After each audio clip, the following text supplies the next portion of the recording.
I've always been proud to have been born on the Mississippi Delta, a place known as much for its racial inequality as for its people who refuse to be defined by it. A first-generation US-born daughter of Mexican immigrants, I experienced life, school, differently. I was a migrant student. My parents traveled from state to state in search of seasonal agricultural work. We didn't have a whole lot of stability, so when I talk about school, I don't talk about it as an institution. I talk about it as a constant in a life that was always in motion. One fall day, that reality showed up in a really small but unforgettable way. I went to school in Wisconsin without a proper coat.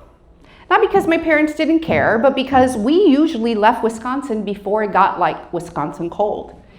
For some reason that year we hadn't. Usually we had left to Florida by then. I don't remember exactly what I was wearing, only that it was not enough. We went outside for recess like we usually do, and I felt the bitter cold. And I realized I couldn't stay out there. So I did what felt safest to me, was come inside, go to the restroom, hoping to wait out recess there, hoping nobody would notice. Somebody noticed. And the student told the teacher that I was not following the rules because we were supposed to stay outside during recess. I got in trouble. And I remember the feelings more than the details. The feeling of shame, the feeling I was experiencing school in a way that my classmates were not. That moment stayed with me not because it was dramatic, but because it was ordinary. And for many students, that's what life school feels like. Maneuvering through rules, navigating through systems, built for stability when their life is anything but. By the time I reached 5th grade, I had attended school in 3 different states. Everything felt temporary except for one thing: school. No matter where I moved, school felt familiar. The routines, the bell schedules, the libraries. School gave me something poverty, migration, language barrier could not take away: the opportunity to learn aside from fear. It wasn't perfect, but it was predictable. And when you are a student living with uncertainty, predictability feels like safety.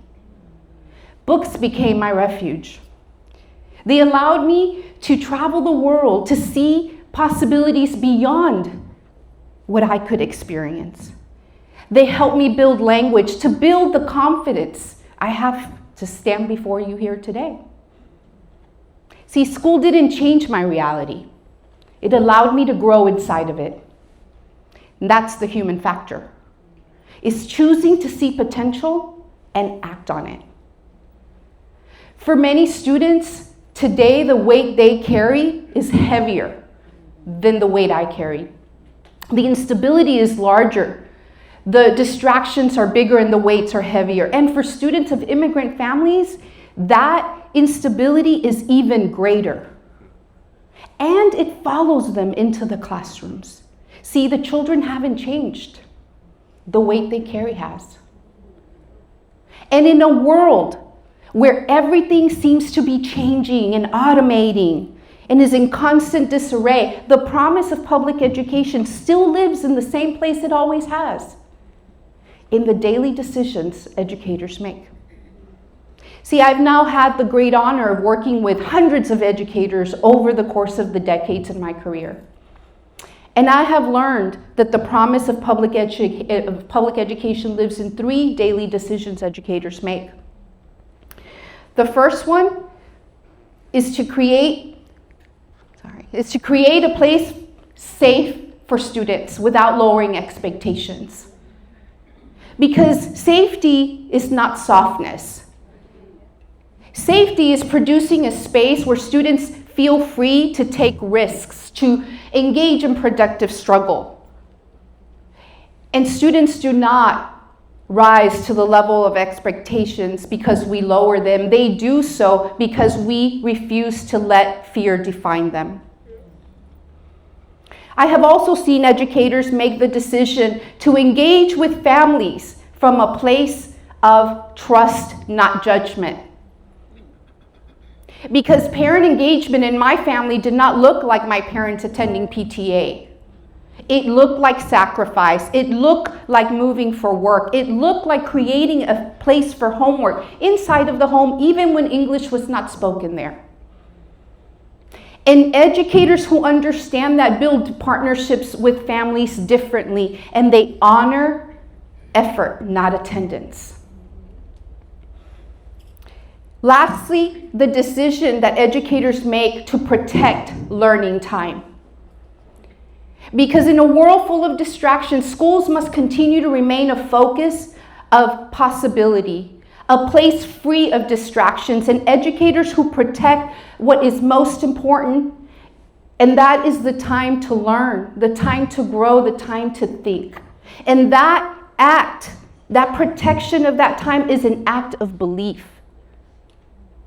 It is like saying, in this classroom, this is a place of possibility, and possibility will not be interrupted.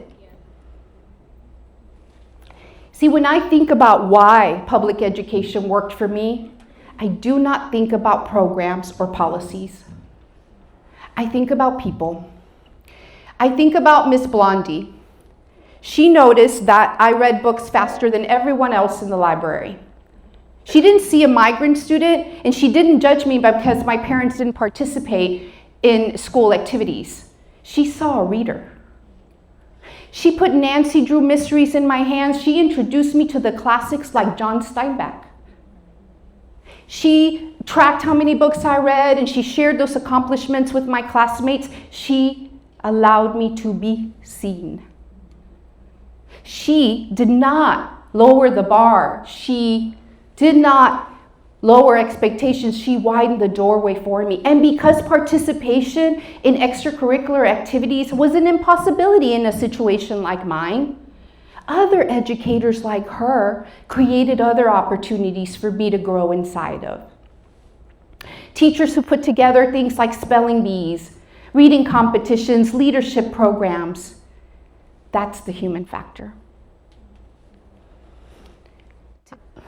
Today, I serve as the Chief Human Resource Officer for the largest school district in the largest state in this nation.